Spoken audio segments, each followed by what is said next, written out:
Aperto il processo d'appello per il crack della Banca Popolare di Vicenza. L'ex presidente Gianni Zonin presente nell'aula bunker a Mestre, centinaia di risparmiatori arrivati da tutto il nord-est.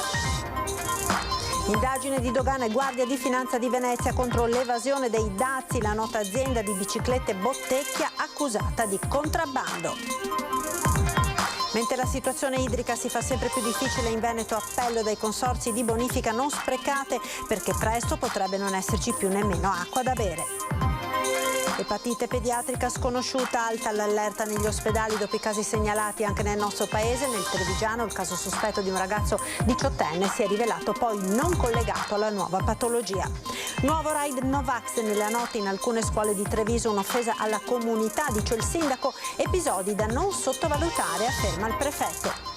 A Jesolo è stata profanata la tomba di Silvia Lucchetta, infermiera simbolo della lotta al Covid, scomparsa 2 anni fa, 49 anni, unanime la condanna delle istituzioni.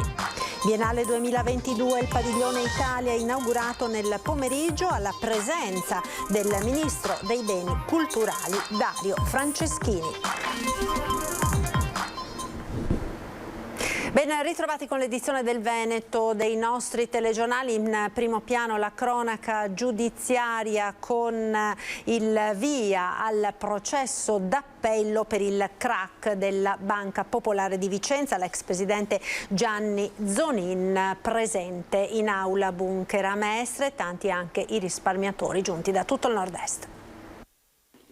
È iniziato il processo d'appello per il crack della Banca Popolare di Vicenza, prima udienza nell'aula bunker a Mestre, dove si avvia il secondo atto dopo un anno dalla sentenza di primo grado. L'ex presidente Gianni Zonin era stato condannato a 6 anni e 6 mesi, assieme all'ex vice direttore generale Emanuele Giustini a 6 anni e 3 mesi e agli ex vice DG Paolo Marini e Andrea Piazzetta a 6 anni.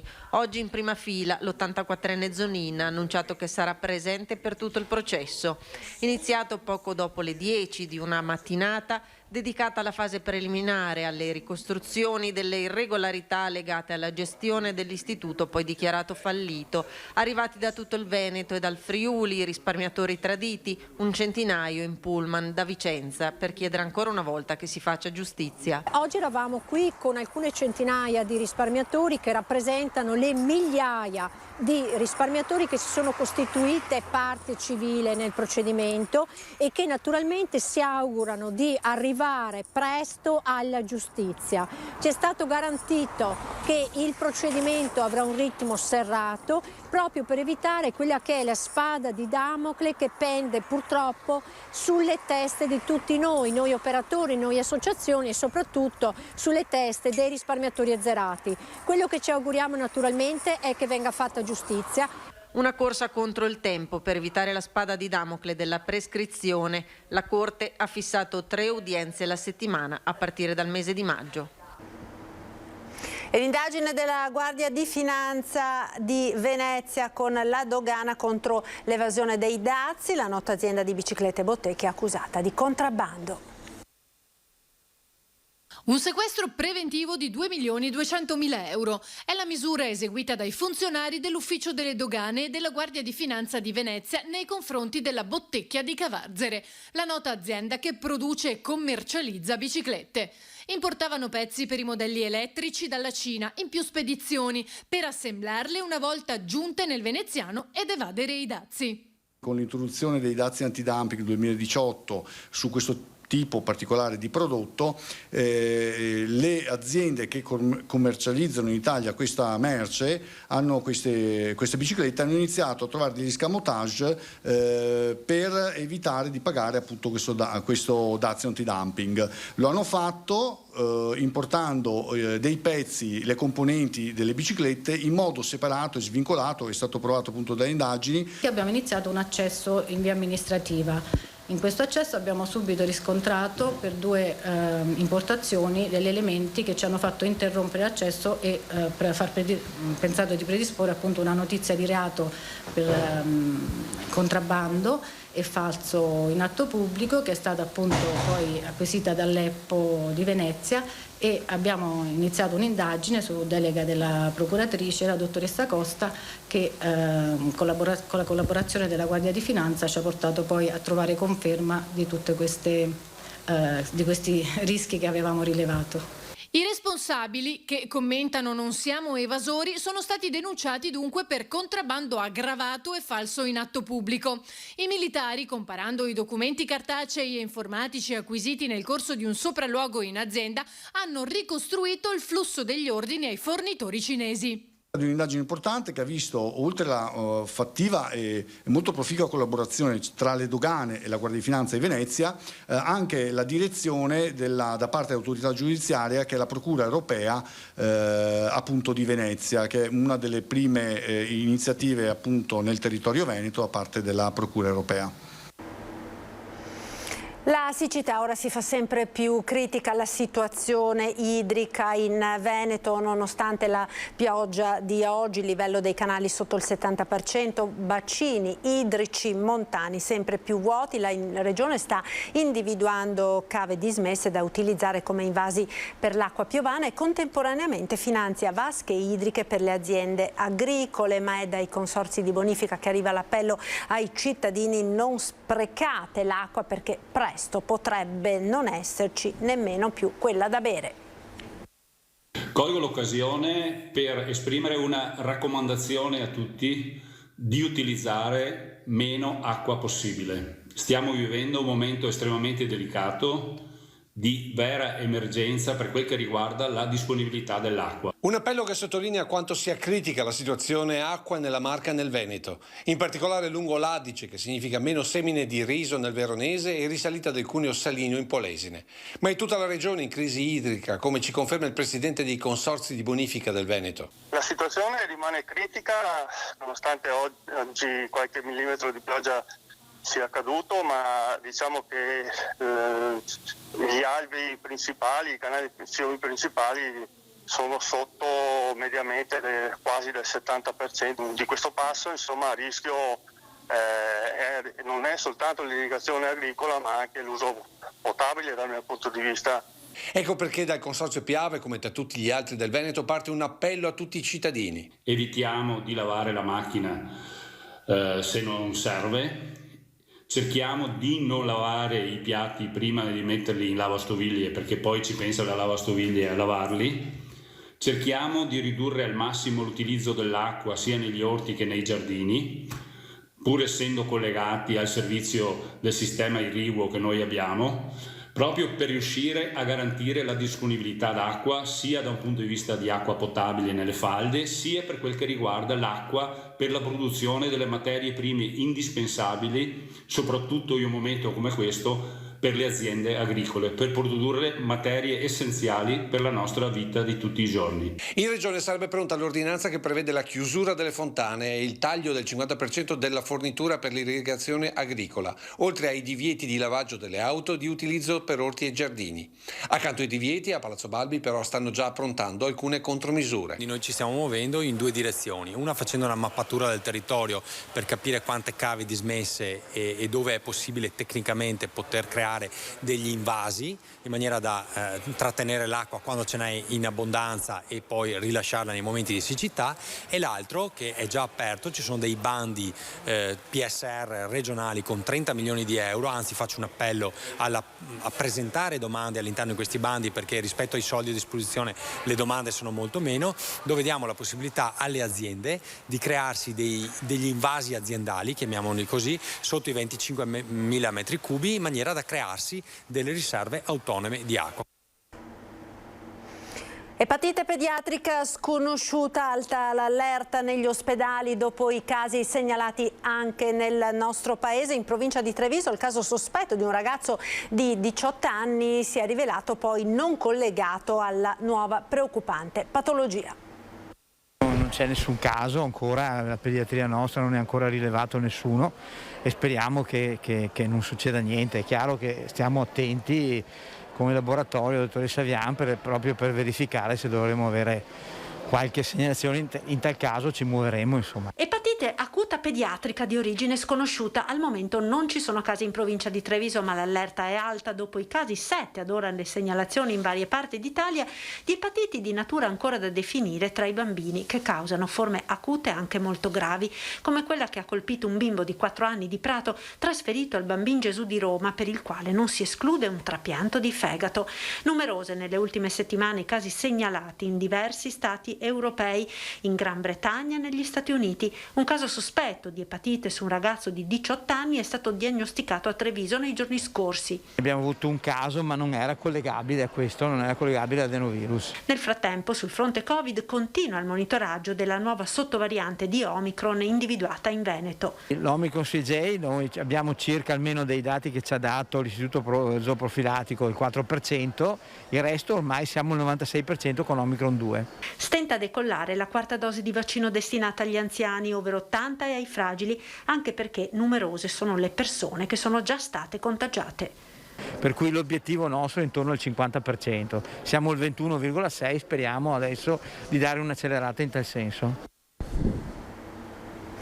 Nuovo raid Novax nella notte in alcune scuole di Treviso, un'offesa alla comunità, dice il sindaco, episodi da non sottovalutare, si proceda con la repressione, afferma il prefetto.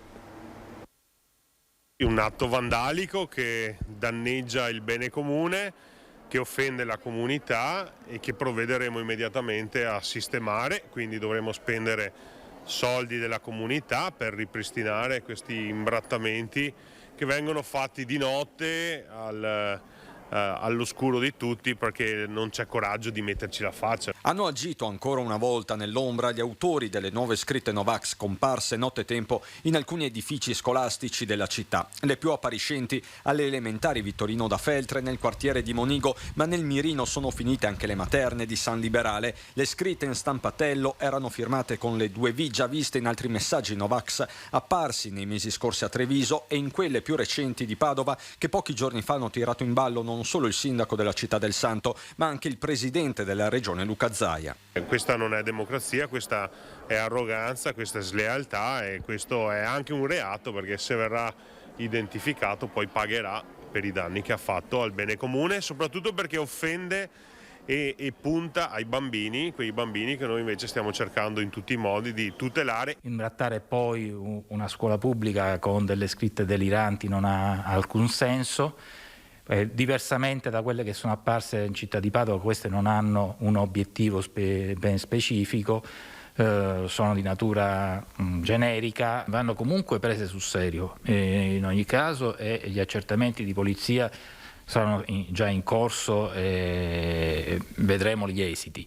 Il comune dal canto suo da un lato ha già proceduto con il ripristino, nel primo pomeriggio le scritte erano scomparse, dall'altro intende andare fino in fondo. Ovviamente abbiamo fatto denuncia alle autorità competenti, adesso vedremo. È evidente che chi compie questi gesti conosce la zona, quindi conosce il posizionamento delle telecamere, però voglio dire, è una magra consolazione per questa persona, sappia che sta offendendo la comunità e sta danneggiando tutta la comunità. C'è un clima generale di rifiuto e di incomprensione di determinate situazioni su cui qualcuno gioca nel torbido. A Jesolo ora, dove è stata profanata la tomba di Silvia Lucchetta, infermiera simbolo della lotta al Covid, scomparsa 2 anni fa, a 49 anni, unanime la condanna da parte del sindaco Zoggia al presidente della regione Zaia. È un gesto irrispettoso e vile verso una persona che è mancata in uno dei momenti più tragici dell'umanità, cioè il periodo di Covid, e quindi con una pandemia in atto a livello mondiale, internazionale. Oggi il luogo in cui riposa Silvia Lucchetta è tornato in ordine, ma il saccheggio cui è stato sottoposto ha indignato un'intera comunità. Sono stati rubati tutti gli oggetti che si trovavano nella sua tomba a Jesolo Paese: croci, coroncine, rosari, manifestazioni d'affetto che parenti e amici avevano lasciato per onorare la memoria dell'infermiera scomparsa a 49 anni nel 2020. Un simbolo della lotta al Covid, del sacrificio di coloro che attraverso la propria professione sono stati in prima linea nei momenti più tragici della pandemia. Questa è la nuova ala del cimitero di Jesolo ed è qui che dal marzo del 2020 riposa Silvia Lucchetta, e qui l'altro giorno i suoi genitori hanno fatto l'amara scoperta. Uno shock che ha provocato un malore al padre di Silvia. Definendo il gesto ignobile e senza scusanti, il presidente della regione Zaia ha espresso vicinanza ai familiari che, già provati da un così grave lutto, hanno dovuto subire anche il dolore dell'oltraggio della memoria. Il corpo senza vita di Silvia era stato trovato alla Foce del Piave a Cortellazzo. Lo stress di quei giorni di intensa attività in corsia era stato fortissimo, insopportabile. La famiglia allora aveva chiesto il silenzio, un silenzio rotto dal gesto inqualificabile di cui è stata oggetto la sua tomba. Gli stessi genitori di Silvia avevano segnalato di aver notato da qualche tempo delle presenze sospette all'interno del cimitero.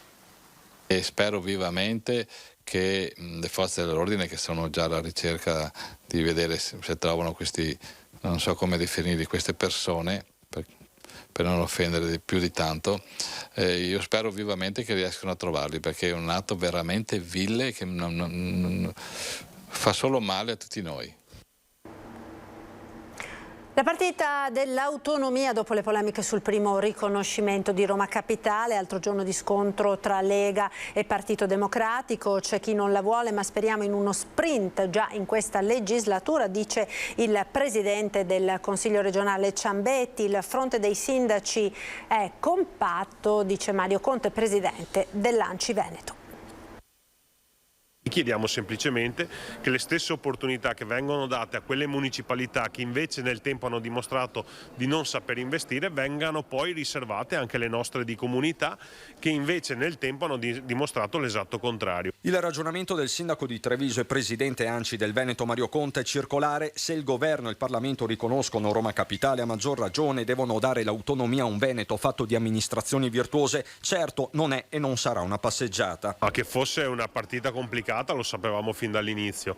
Che questa rimane la nostra partita è altrettanto confermato, lo dimostra la grande tenacia che il presidente Zaia ogni giorno ci mette, ma lo dimostra amministrando quotidianamente bene il territorio, e credo che sia ben seguito anche da un esercito di sindaci. Sindaci ma anche parlamentari, aggiunge Conte. Il riferimento, seppur felpato, è alle polemiche esplose dopo il voto in Commissione Affari Costituzionali alla Camera proprio per il riconoscimento di Roma Capitale, con l'ok degli stessi deputati leghisti, compreso il coordinatore veneto Alberto Stefani. Tutti coloro che oggi rappresentano la Lega e rappresentano gli amministratori chiedono maggiore autonomia, chiedono maggiori responsabilità. Di una Lega confusa torna a parlare dal PD la consigliera regionale Vanessa Camani, che rilancia la proposta Dem per l'autonomia del Veneto in 7 punti. Comico che la Camani detti la linea, ribate il capogruppo della Lega Alberto Villanova, rispolverando un volantino di un evento PD del 2018 dove si parlava di referendum. Farsa.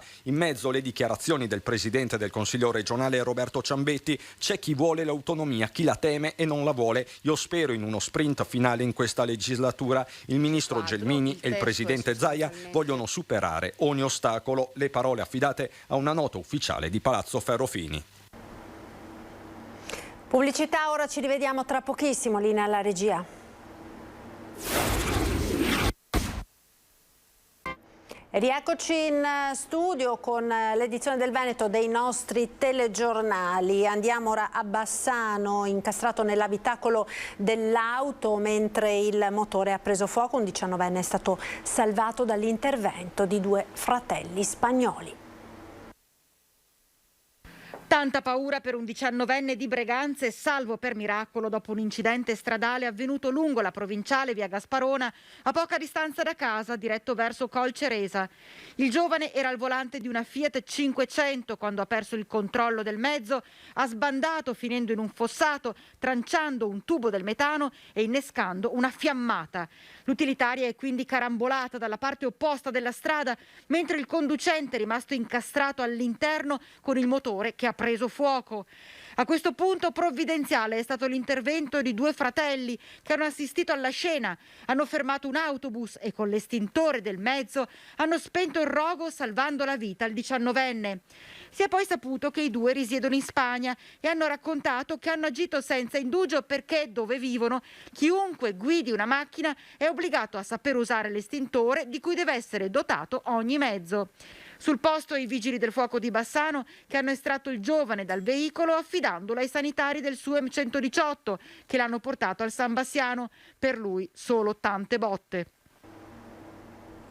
La pagina della cultura, ora è stato inaugurato oggi pomeriggio alla presenza del Ministro per i Beni Culturali Dario Franceschini il Padiglione Italia, la 59esima edizione della Biennale d'Arte, padiglione curato da Eugenio Viola con l'artista Gian Maria Tosatti. Il Ministro Franceschini si è soffermato sull'importanza di valorizzare l'arte moderna oltre che quella antica. Domani l'apertura ufficiale al pubblico dell'attesa kermesse artistica. Intanto è di ieri l'accorato ma fermo appello del presidente dell'Ucraina Zelensky, intervenuto in un videomessaggio diffuso alla Scuola Grande della Misericordia a Venezia.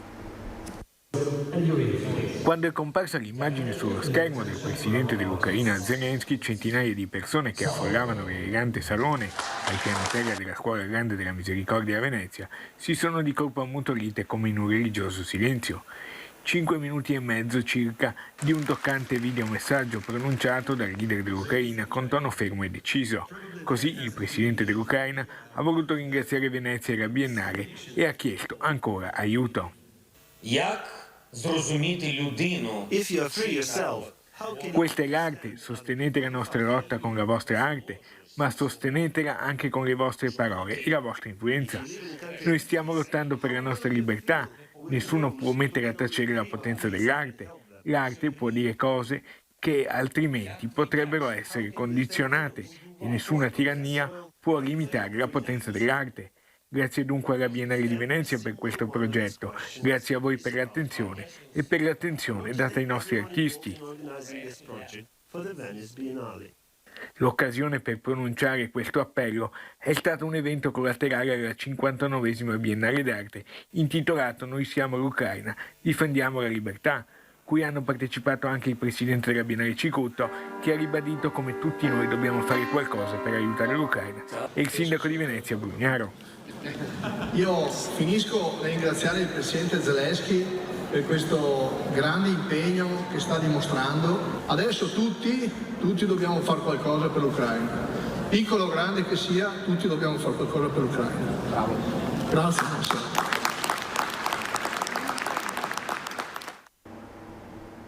Ed era questo l'ultimo servizio, io vi ringrazio per essere stati con noi, vi lascio come sempre alle previsioni del tempo. Il meteo, arrivederci.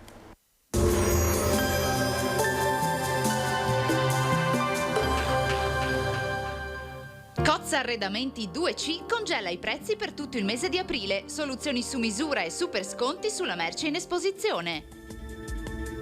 Benvenuti al meteo.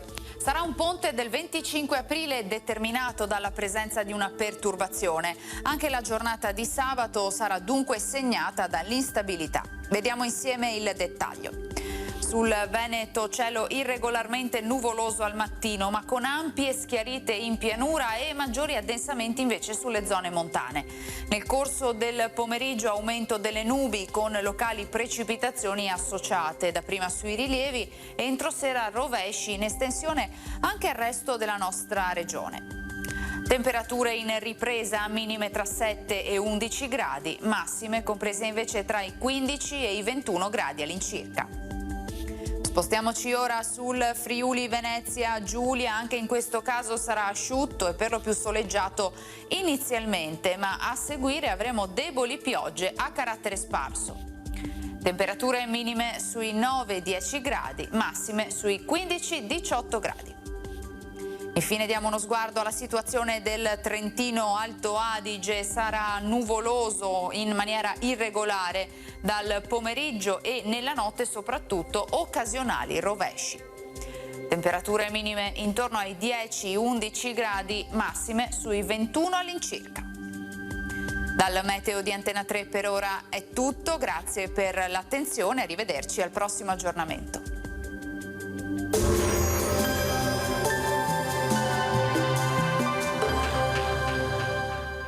Cozza Arredamenti 2C congela i prezzi per tutto il mese di aprile. Soluzioni su misura e super sconti sulla merce in esposizione.